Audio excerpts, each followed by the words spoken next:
nchi za Nordic na nchi za Baltic. Awali ya yote niwape salamu nyingi sana kutoka huku nyumbani. Napenda niwahakikishie kwamba tunakuja katika mikutano hiyo kwa nanyi. Cha kwanza na kikubwa zaidi ni kwa sababu nyinyi ni Watanzania wenzetu na wote ni wathamani kwetu. Mliofanikiwa na ambao hamkufanikiwa, mnaotutakia mema na mnaotusema vibaya, wote ni Watanzania.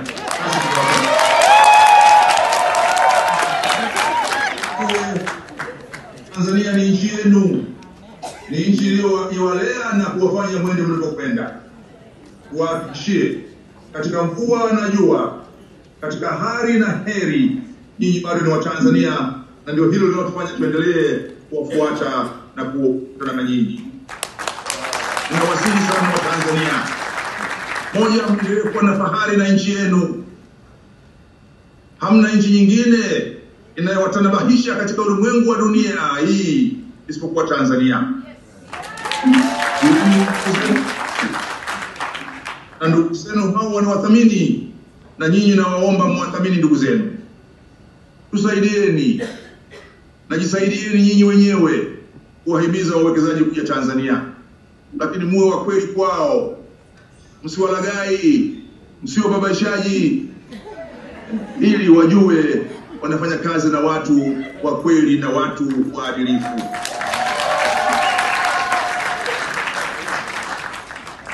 Hatuna sifa nyingine duniani isipokuwa sisi kuwa ni watu wa taifa moja. Tuko makabila zaidi ya 160, lakini wingi wa makabila haujatuondolea utanzania wetu. Kwa hiyo nawasihi sana, moja, huko mlipo muendelee kuwa na umoja, muendelee kuwa pamoja, mpendane, mshirikiane, mshikamane nyinyi huko kwanza. Na yasema haya nikijua mimi nimeishi huko, nimesoma huko, nimefanya kazi huko, najua changamoto za kuwa mbali na nyumbani. Nawahimiza na kuwasisitiza, huko mliko itendeeni Tanzania mema. Na nawasihi sana, mkae na watu huko kwa wema, fuateni sheria za huko, tiini sheria za huko, ili muwe watu wema katikati ya wageni wema katikati ya wenyeji wenu. Msijihusishe na vitendo vya uhalifu vinachafua sura yenu na sura ya nchi. Msiingie katika biashara za madawa ya kulevya, zinaharibu sura zenu na sura za nchi. Lakini nyinyi wenyewe na watu wenu wahimizeni kuhusu Tanzania. Nawaomba sana, itakieni mema Tanzania, isemeni mema Tanzania, kwani Tanzania pia itawalipa. Nami niwakaribishe tena nyumbani. Yaliyopungua yapo, lakini yapo mengi yaliyo mema. Mimi mwenyewe nilipokuja Tanzania baada ya kukaa takriban miaka 10 Ujerumani, nilibung'aa maendeleo niliyokuta, na hakika nyinyi mliokaa muda mrefu mrudi Tanzania mtabung'aa. Dar es Salaam mlioiacha sio ya leo, na Dodoma mliojua sio ya leo. Na kubwa zaidi, kama mtu aliyeishi nje kwa miaka mingi, wafanyeni watoto wenu waijue Tanzania, ili kesho na kesho kutwa wasije wakawalaumu hamkuambia ukweli kuhusu kwao, hasa nyakati za shida. Once again, let me now come back to the language which we all be able to understand each other after addressing my fellow Tanzanians. Once again, to assure the investors from the Nordic and Baltic countries that all the legal reforms which you have taken are not aimed at all to nationalize or confiscate any property. There will be no nationalization, no confiscation of any property. Whoever is saying that is not telling the truth. Our constitution and our laws protect the right to private property for citizens and non-citizens. So, after those few remarks, I wish to thank you all for attending the conference. I believe the conference will be a success, and you'll all get the relevant and necessary information about Tanzania and the investment opportunities.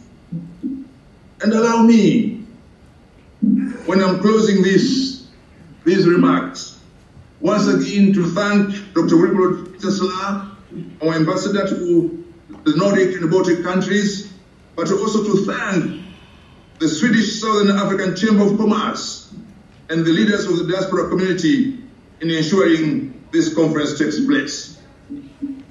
I have also been moved when I was watching the television yesterday to see our religious leaders attending the conference. Let me thank the Sheikh of Dar es Salaam and the Anglican Bishop of the Diocese of Dar es Salaam being part of the delegation from Tanzania. So that you appreciate, as in Tanzania we involve everyone in matters of development, be they religious leaders, be they civil society, and be they politicians. And I believe your conference will be a success. As much as I'm in Dar es Salaam, I have instructed our ambassador who is among you. Every day in the evening, Your Excellency Dr. Slaa, I want to report of the deliberations. This is not a request, this is an order from your minister. That all the legal reforms which you have taken are not aimed at all to nationalize or confiscate any property. There will be no nationalization, no confiscation of any property. Whoever is saying that is not telling the truth. Our constitution and our laws protect the right to private property for citizens and non-citizens. So, after those few remarks, I wish to thank you all for attending the conference. I believe the conference will be a success and you'll all get the relevant and necessary information about Tanzania and the investment opportunities. And allow me, when I'm closing these remarks, once again to thank Dr. Wilbrod Slaa, our ambassador to the Nordic and Baltic countries, but also to thank the Swedish Southern African Chamber of Commerce and the leaders of the diaspora community in ensuring this conference takes place. I have also been moved when I was watching the television yesterday to see our religious leaders attending the conference. Let me thank the Sheikh of Dar es Salaam and the Anglican Bishop of the Diocese of Dar es Salaam being part of the delegation from Tanzania. So that you appreciate, as in Tanzania we involve everyone in matters of development, be they religious leaders, be they civil society, and be they politicians. And I believe your conference will be a success. As much as I'm in Dar es Salaam, I have instructed our ambassador who is among you. Every day in the evening, Your Excellency Dr. Slaa, I want to report of the deliberations. This is not a request, this is an order from your minister.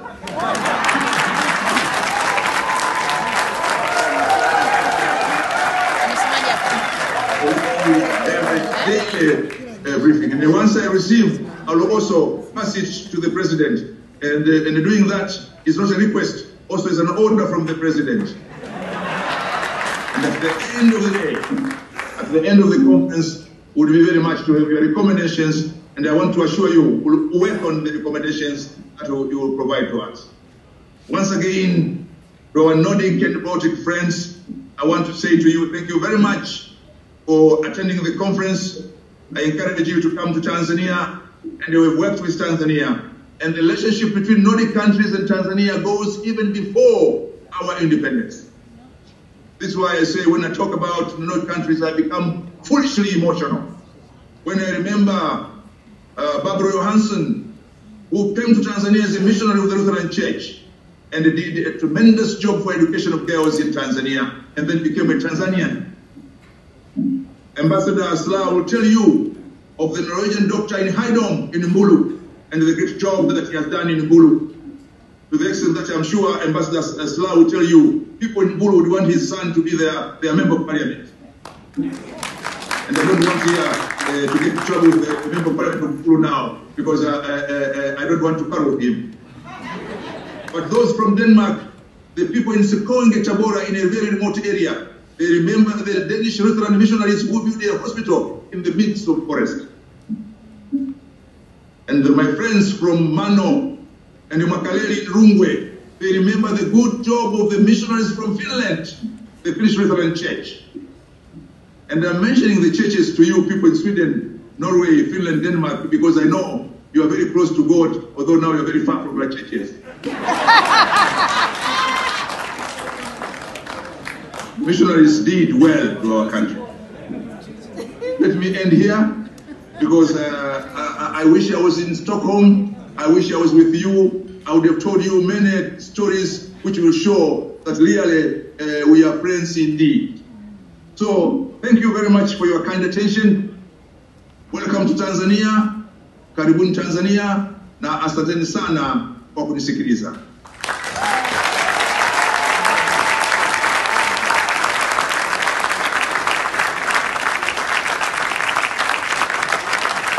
Sijui kama waziri anatusikia, lakini naomba tupige makofi tafadhali tena.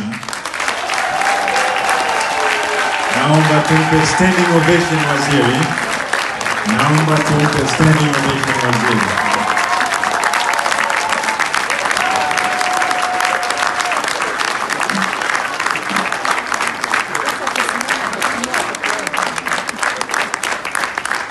Asanteni sana, asanteni sana. Thank you very much.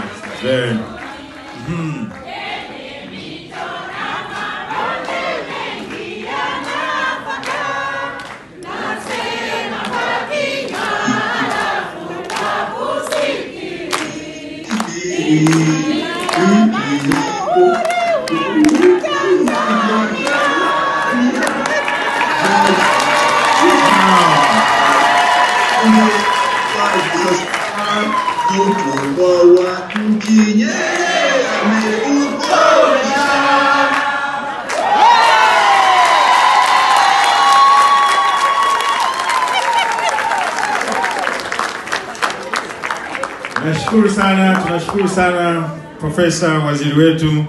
Kama diaspora naweza kusema tumekusikia, tunakupenda, tumekuelewa na maoni yako.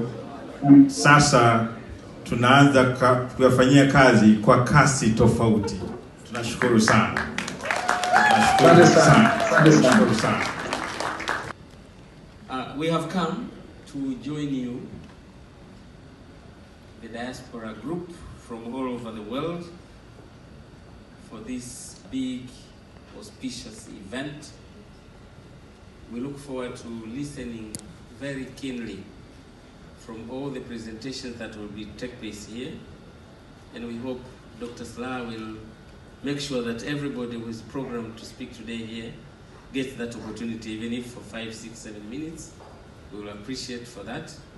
And as for us from the parliamentary part of government, we'll take through all the deliberations to our Foreign Affairs Committee, and through our oversight role to government, we'll make sure that the necessary changes that will be recommended here do take place back home.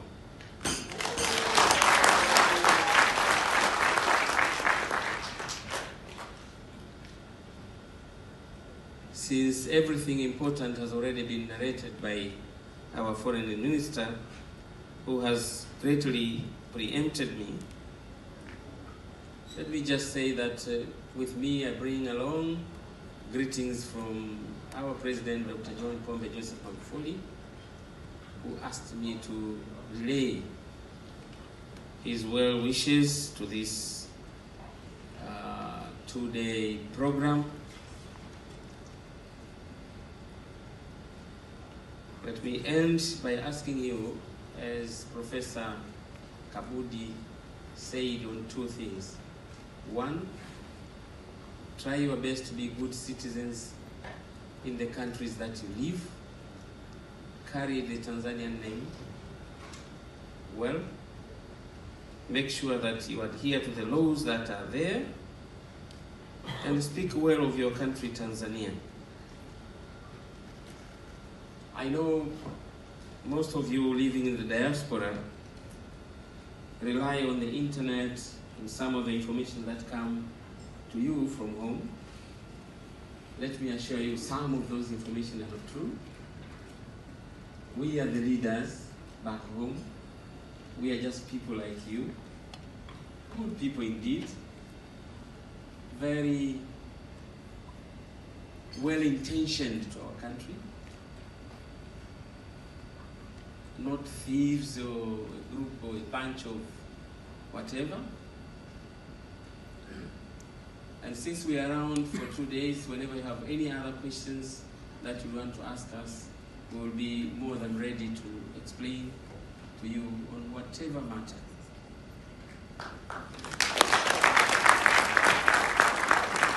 Nimalizie kwa kuwatakia kila la heri kwa kikao hiki. Karibuni Dodoma, ndio mji wetu mkuu kwa hivi sasa. Mambo yote Dodoma. Dar es Salaam haijafa, bado ni mji wetu mkuu wa kibiashara.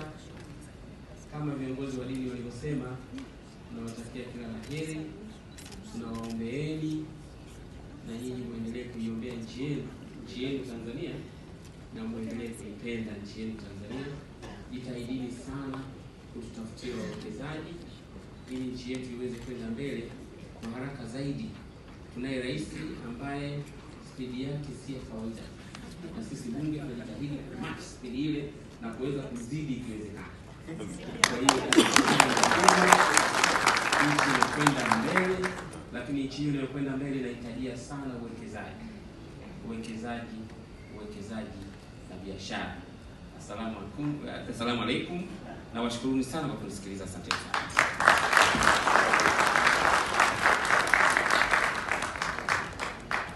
Makofi tafadhali mengine kwa Mheshimiwa Spika. On behalf of the Minister for Foreign Affairs, the Africa Department, where I work, I'd like to welcome you not only to this conference, but also to Sweden, because I realize that there's so many of you here from outside, and perhaps have not ever been in Sweden. Is that correct? Yeah. Right. And unfortunately, you did not bring the good weather with you.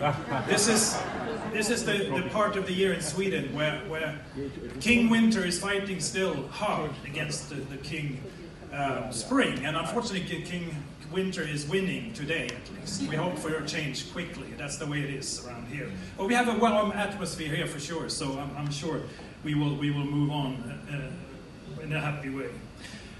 As I said earlier, I work in the Ministry of Foreign Affairs in the Africa Department. I handle and is in charge of trade and trade promotion with Africa. So where would I be today but here?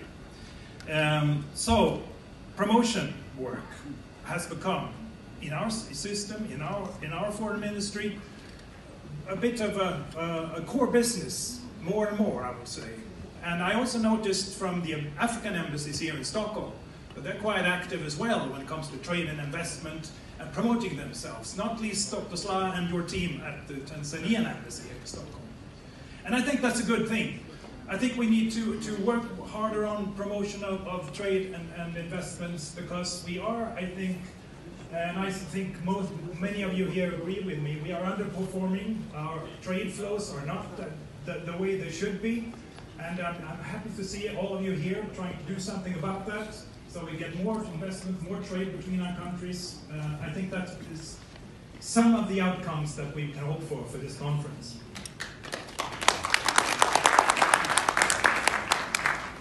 I know we are a bit behind the schedule now, so I will be brief and not to talk about the details of what we do. I will just say to you all, welcome to Sweden, as I said. Karibu Stockholm, and hope you had a good cruise. And I hope you have a very fruitful conference and enjoy the opportunities, of course, to talk to each other, because we have the same sort of arrangements in our Ministry of Foreign Affairs. We meet regularly, regionally, and on a regular basis to talk about these things. I think they serve quite a purpose. So all the best with your conference, and I will hold my peace and say I'm done, and karibu Stockholm.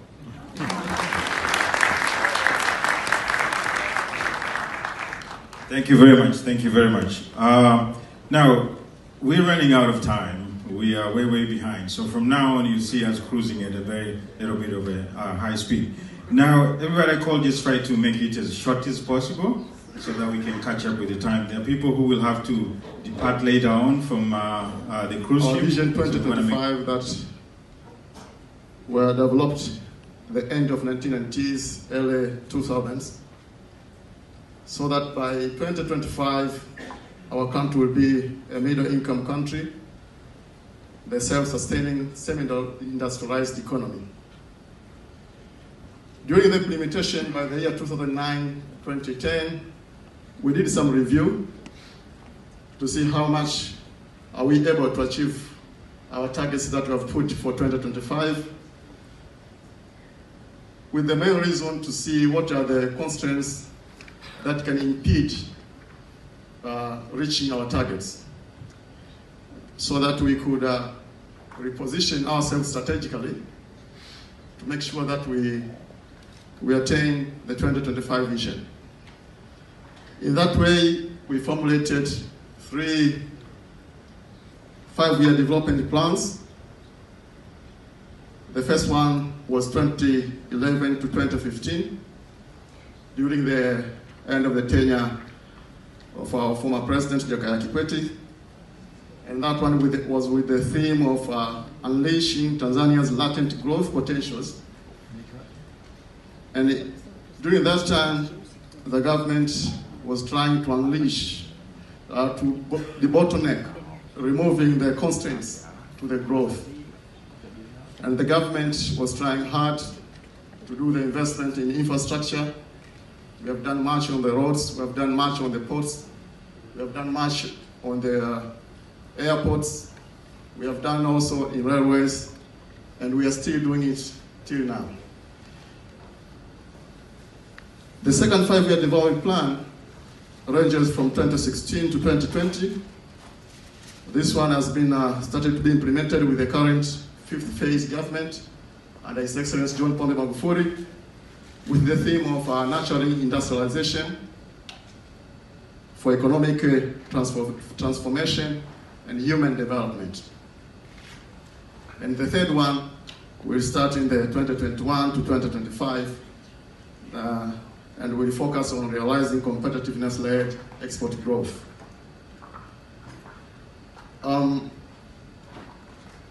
We could say that after all this implementation for this more than 5-6 years, we see Tanzania is at a critical turning point. We have shown a strong growth over the last decade, which offers the foundation. We believe it offers the foundation for the transforming our country for over the next 2-3 decades. And the improved performance has raised the aspirations of our fellow East Africans, as well as across Africa and beyond the world. You could see the recently launched Africa Economic Outlook by Africa Development Bank, the fastest growing economies in Africa.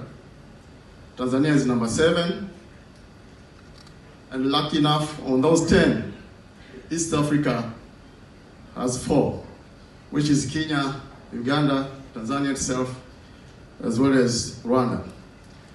So East Africa is a region to come now. This growth, the improved performance, has also raised the aspirations and renewed interest of investment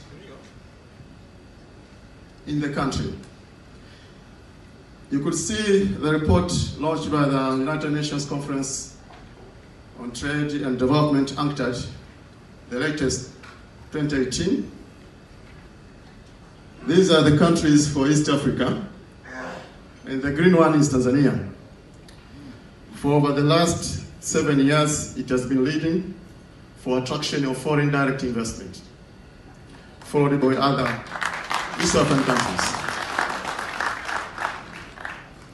So, as the government, as the people of Tanzania, we are determined to keep the rising aspirations and to manage the continental and the global expectations so that we take the advantages for our country and as well as our partner countries. The investment, I can give you a little picture about the investment trend. The stock of investment, the leading countries in Tanzania, for the FDIs, our Tanzania Investment Center, they do register investment which are coming into the country. And if you take the stock from 1990 to 2017, number one is China. Any delegates from China here? Congratulations to her. Number two is UK. I had some discussions with some of UK delegates. Congratulations to you. We have also USA, and other countries follow. So if you don't see your country and you are a diaspora, please help us to make a good word for Tanzania so that we increase the foreign direct from your country.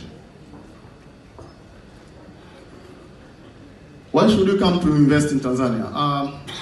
The Minister for Foreign Affairs has described, has explained in depth. Tanzania is a very peaceful and politically stable country.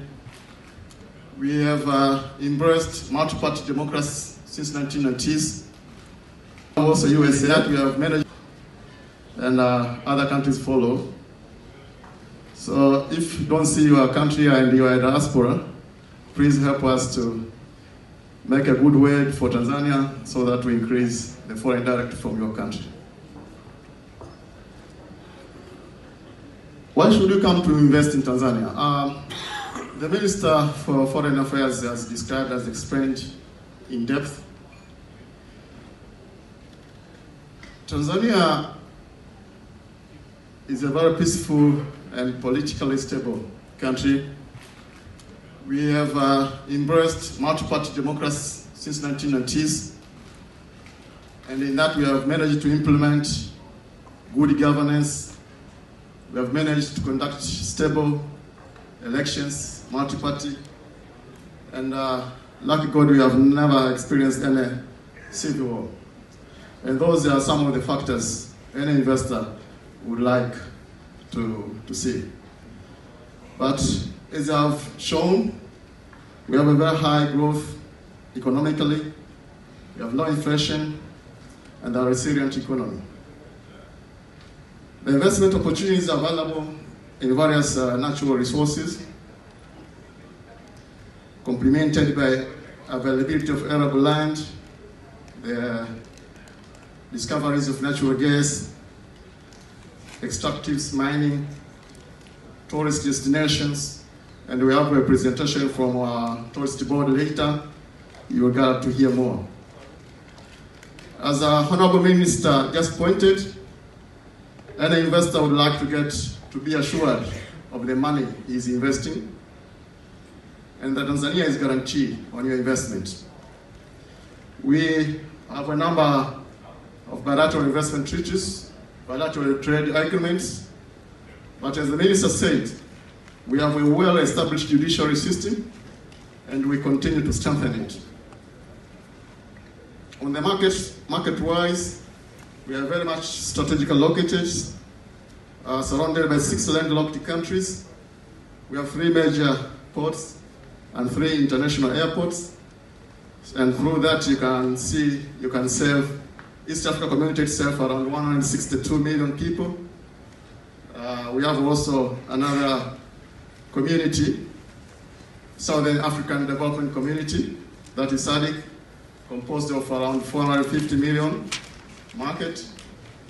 But we are also now connecting the Southern Africa community, the EAC, as well as the COMESA, to form the TFTA that will involve 650 million people. So the investment opportunities, this is not exclusive list, but as we implement the second 5-year development plan with the theme of industrialization, we do focus to attract investment on those areas, but you can see more in our website, and we can also discuss later.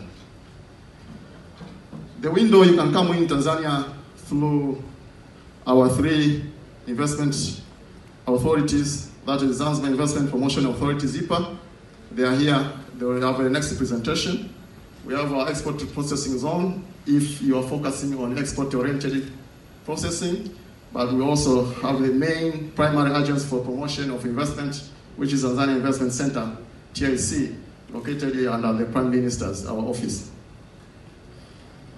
Under TIC, you get facilitated with all that you need through the one-stop window, starting from the incorporation of your business, getting the work permits, the environmental certification, everything you can get in one window. Yes, we do offer, Tanzania, we do offer incentives. As you can see, it ranges from the capital goods. We have 0 import duty for the raw materials, for the semi-finished goods, also for the consumer goods, we offer the 25 import duty. And last year, we designed special incentives for those who are coming for assembly of motor vehicles, tractors, fishing boats, and outboard engines, as well as manufacture of pharmaceuticals. We have reduced the corporate tax to only 20% for the first 5 years from 30%.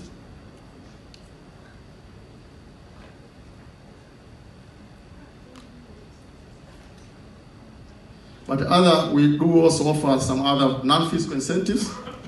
You get the automatic immigration quota for 5 expatriates that can help with your investment. That is automatically, you don't have any condition, but also you have unconditional transferability of funds, free repatriation.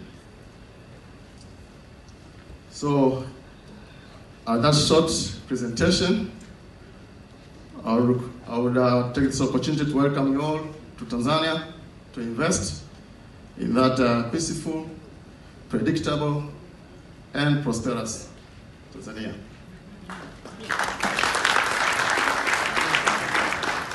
Thank you very much.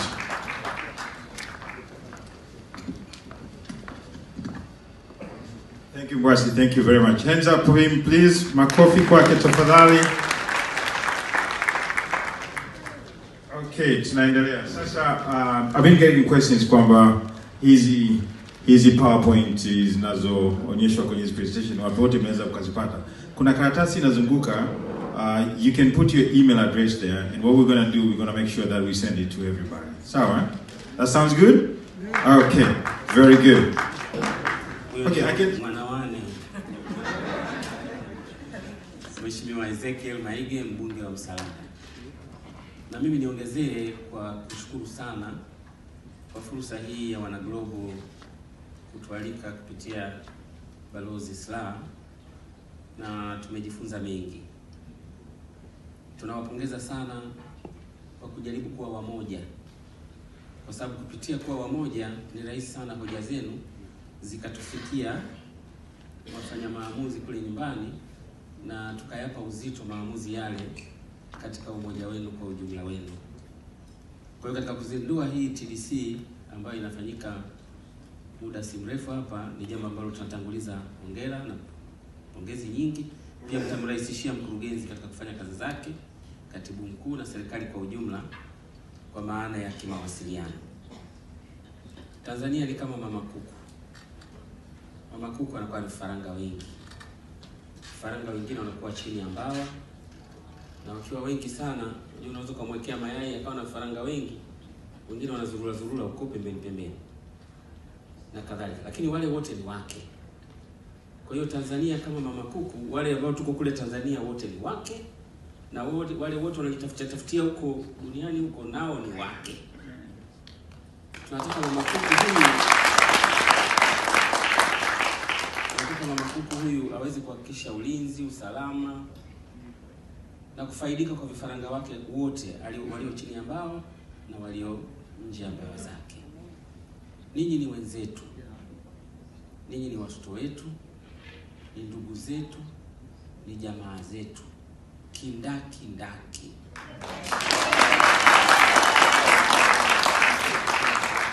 Mkajua tunawapenda. Sheria zilizopo au taratibu zilizopo hazikuwa na lengo za kuwabagua nyinyi. Ni vizuri muelewe. Hazikuwa na lengo hilo. Ni mashaka na wasiwasi tu. Hasa na jirani yetu mmoja. Tunafahamu tuna jirani mmoja pale. Ambaye najua kwa jirani mmoja hapa kaskazini kidogo hapa. Ana haraka sana. Sasa tukizubaa na watu wetu wale, ardhi ile ukienda Dodoma kule ekari unapata 20,000, 30, hata $10, $20, ekari nzima unapata. Ni rahisi sana jirani yule wakachukua hii ardhi ya Waswahili yote. Halafu tukabakia kwa manamba katika ardhi yetu sisi wenyewe. Kwa hiyo katika uoga ule tukaweka sheria ngumu kidogo, tukiwa tunamwangalia jirani. Kumbe katika kumwangalia jirani tunatenga na vifaranga wetu sisi wenyewe wanaotembea. Kwa hiyo mtu akaangalia anadhani sheria hizi zimewekwa kwa ajili ya diaspora. Hapana. Zilikuwa ni kulinda watu wetu ambao ni maskini. Tanzania kama tunavyojua lazima tuwalinde. Maana hiyo tunayoita nchi unaanzia na ardhi na watu. Ardhi ikishaondoka na watu wako umeondoka. Kwa hiyo ugumu ulikuwa huko hapo katika kuwa na wasiwasi kwamba tukishaondokewa na tulicho nacho, angalau Tanzania, maskini wa Tanzania angalau hakai chini ya madaraja. Haishi barabarani.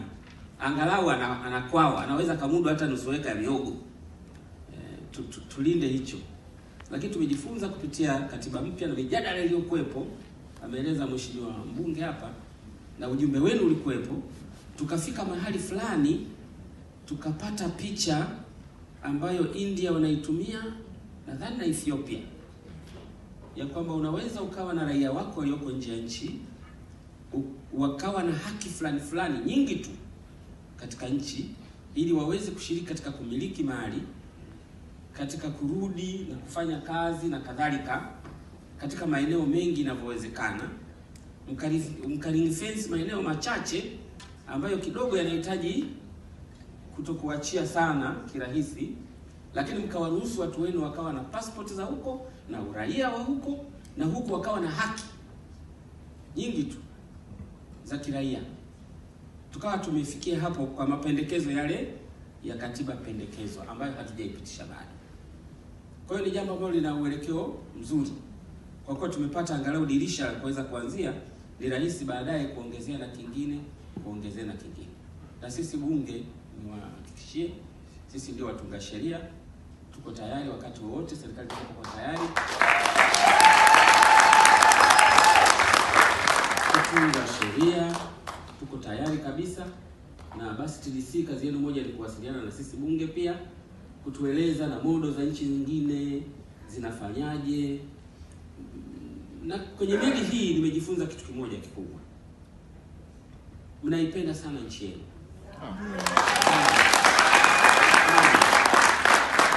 Lakini kuna baadhi ya mambo na mipango na baadhi ya matamshi ambayo tunatoa kule nyumbani, wakati ule bila kujitambua tunawakera, tunaweka katika mazingira magumu. Hilo narudi nalo nyumbani, tutaambiana ndani.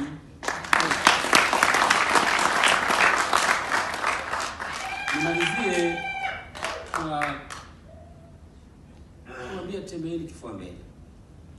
Kule Tanzania tunaye kiongozi anayefanya maamuzi. Maana moja ya kitu ambacho tukikosa kwa muda mrefu Tanzania ilikuwa ni kiongozi anayeamua. Sasa maamuzi yana shida moja.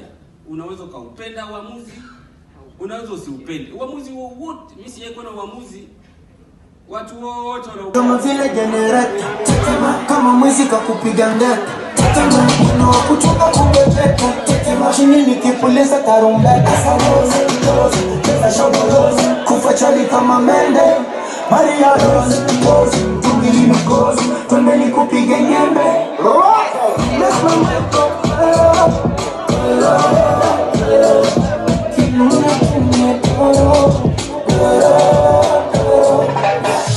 Sani pesa tiki tiki, moya tiki tiki, funga kipimo kuchi kuchi, nikunyonge kasiki siki. Oh mama tetema, tipo tipo tetema, oh mama tetema, ya kende tetema, oh mama tetema, shuka chini tetema, oh mama tetema, ya kende tetema, oh mama tetema, tipo tipo tetema, oh mama tetema, ya kende tetema, oh mama tetema, shuka chini tetema, oh mama tetema.